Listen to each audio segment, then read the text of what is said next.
कांग्रेस की कटु आलोचना करने के बावजूद डॉक्टर भीमराव अंबेडकर की प्रतिष्ठा एक अद्वितीय विद्वान और विधिवेता की थी। यही कारण था कि 15 अगस्त 1947 को स्वतंत्रता मिलने के बाद बनी अंतरिम सरकार में बाबा साहब अंबेडकर को देश का पहला कानून और न्याय मंत्री बनाया गया।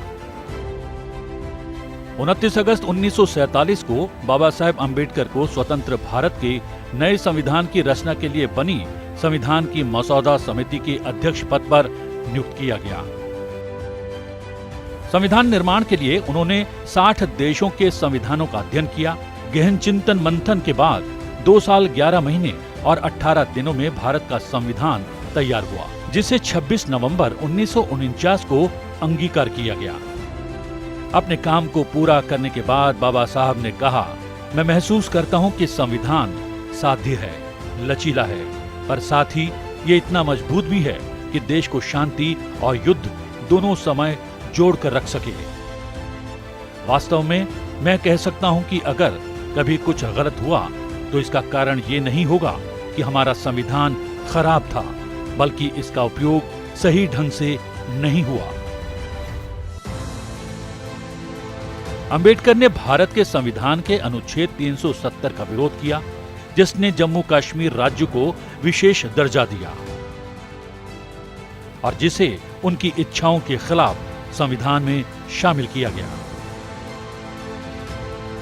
उन्होंने कहा था कि कश्मीर को विशेष दर्जा देने की हिमायती चाहते हैं कि भारत उनकी रक्षा करे, उनके लिए सड़कों का निर्माण करे, अनाज की आपूर्ति करे, कश्मीर को समान दर्जा दे, लेकिन अन्य भारतीयों को कश्मीर में कोई अधिकार न मिले। अगर मैं इस प्रस्ताव को सहमति देता हूं तो कानून मंत्री के रूप में भारत के हितों के खिलाफ एक विश्वासघात होगा। अंबेडकर वास्तव में समान नागरिक संहिता के पक्षधर थे। अंबेडकर का भारत आधुनिक वैज्ञानिक सोच और तर्क संगत विचारों का देश होता। उसमें पर्सनल कानून की कोई जगह नहीं थी।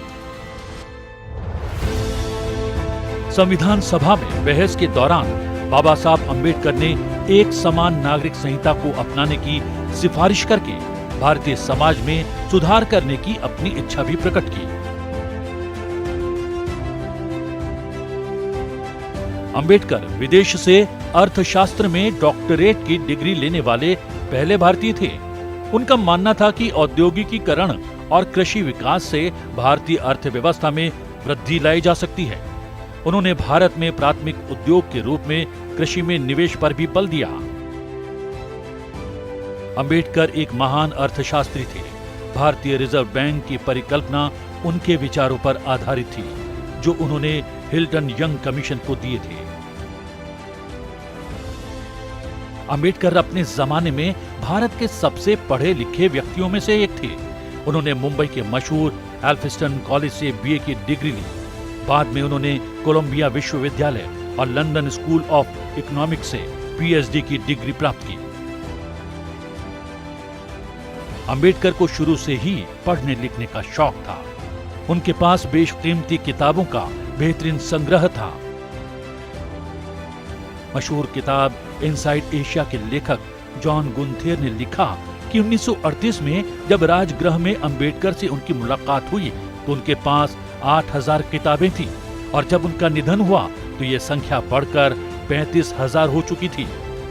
खराब होते स्वास्थ्य और लगातार काम ने अंबेडकर को तोड़कर रख दिया।